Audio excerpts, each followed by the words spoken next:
Olá, seja muito bem-vindo ao meu canal Ana Paula Oliveira e Futebol. E primeiro de tudo, feliz ano novo, que seja um ano de muita luz, de muita paz, de muitas conquistas e principalmente muito amor, não só ofertando, mas recebendo também.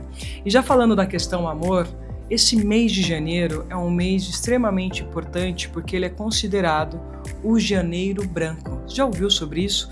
E foi criado aqui no nosso país no ano de 2014 com um único objetivo: cuidar da saúde mental. Vocês devem estar falando, nossa Ana, mas que tema, sempre se fala sobre isso. Mas é importante, inclusive nós do esporte vivenciamos diariamente com essa pauta, com essa questão. E eu quero trazer para vocês aqui, sempre antes de desenvolver o raciocínio, alguns números importantes e alarmantes sobre esse tema.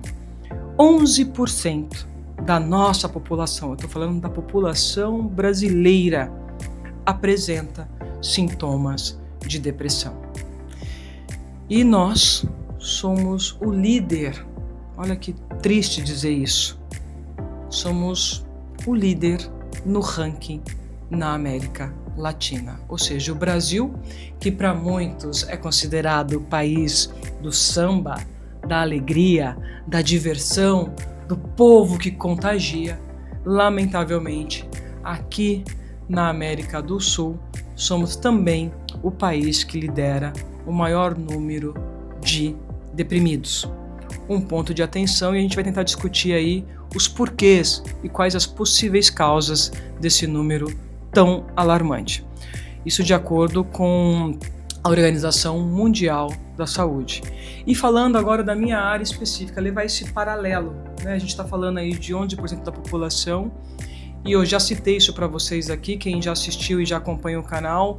Se não viu, vale a pena. Lá no início a gente fez um tema sobre saúde mental, em que eu trago os números relacionados ao atleta, né?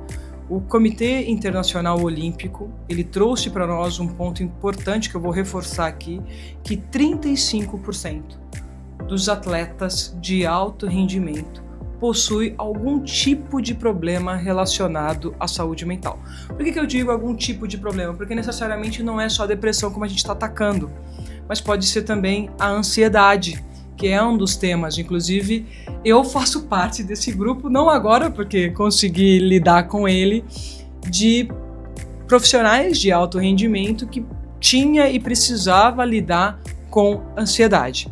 E por que eu estou trazendo esses temas para vocês? Porque quando a gente fala de depressão, necessariamente, há uma série de questões que podem interferir diretamente na nossa saúde mental. O ambiente de trabalho é um segmento que nós vivemos a maior parte do nosso tempo, então você que trabalha aí no corporativo, você com certeza passa a maior parte, vamos colocar aí quase que 60%, 70% do seu tempo no ambiente de trabalho.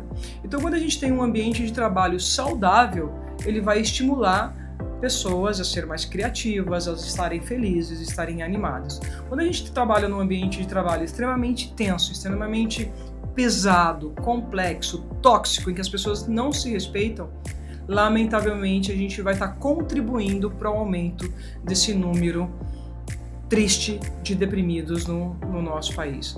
Outro ponto que a gente pode trazer também que gera questões econômicas, familiares, questão econômica. Sabe quando a gente tem aquela continha para pagar no final do mês? E lamentavelmente a gente perde o nosso emprego, ou temos alguém da família que está enfermo, que sofreu algo, e a gente precisa lidar com isso, então a gente vai ter pico de aumento de ansiedade, a gente vai ter pânico, a gente vai ter medo, e isso pode gerar um quadro depressivo também. E pode ser um quadro depressivo momentâneo, que você está vivendo em função daquilo, e há também o quadro depressivo genético. Eu não vou entrar nessa seara, então os médicos que estão me acompanhando, por favor, se puderem contribuir passando informação, eu agradeço, porque eu estou me pautando muito na minha vivência. E aí eu vou trazer um pouco para vocês agora falando da minha experiência em relação à minha atuação como árbitra, como atleta, e também como gestora, em que eu trago um pouquinho desses dois polos, desses dois paralelos, né? Como árbitra, ou você atleta que está me ouvindo, eu já citei isso, mas é importante. Primeiro a gente tem que lidar com a pressão pelo resultado, a pressão pelo acerto, lidar com a paixão, porque a paixão não é só sua em querer fazer o seu melhor, mas na sua própria casa, os seus irmãos, os seus pais, os seus tios têm um time do coração. E quando você erra ou acerta, você vai ser cobrado já no seu seio familiar. Então, não basta a pressão que você sofre da instituição, da sua pressão com você mesmo, mas também tem a pressão familiar. Essa luta pelo resultado, pela excelência. E quando isso não vem? Quando a gente não consegue alcançar, lidar com a frustração. Eu posso falar com muita propriedade a vocês pela experiência de treinar jovens talentos. Essa nova geração, queridos árbitros, queridos jovens atletas, que usem como exemplo Rebeca Andrade, né, que faz terapia desde os seus 12, 13 anos. E olha o ícone que essa menina se tornou, o exemplo que ela é, eleita a melhor atleta do ano, a maior representatividade de mulher no mundo em função do equilíbrio mental.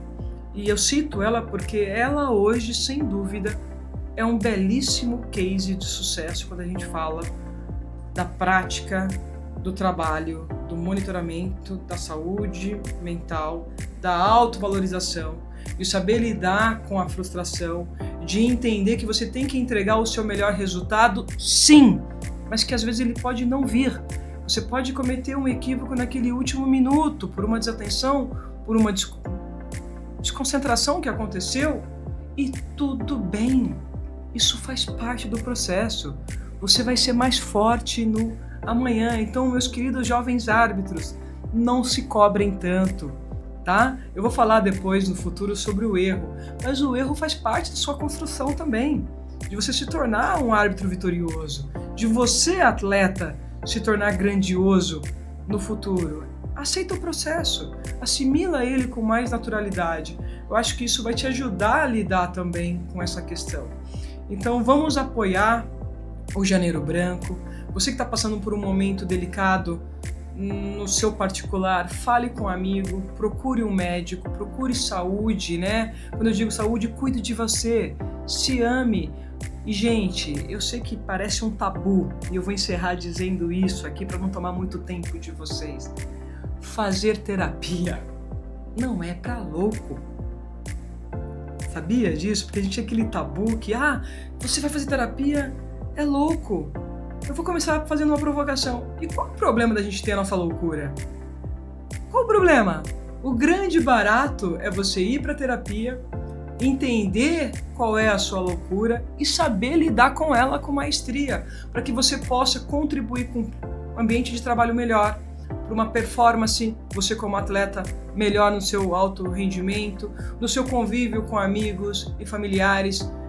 Uma pessoa equilibrada, dona de si, ela contribui e muito, não só para si, mas sem dúvida para a sociedade, ajudando a transformar o seu mundinho e, como consequência, o mundinho do outro. Gostou? Valeu a reflexão?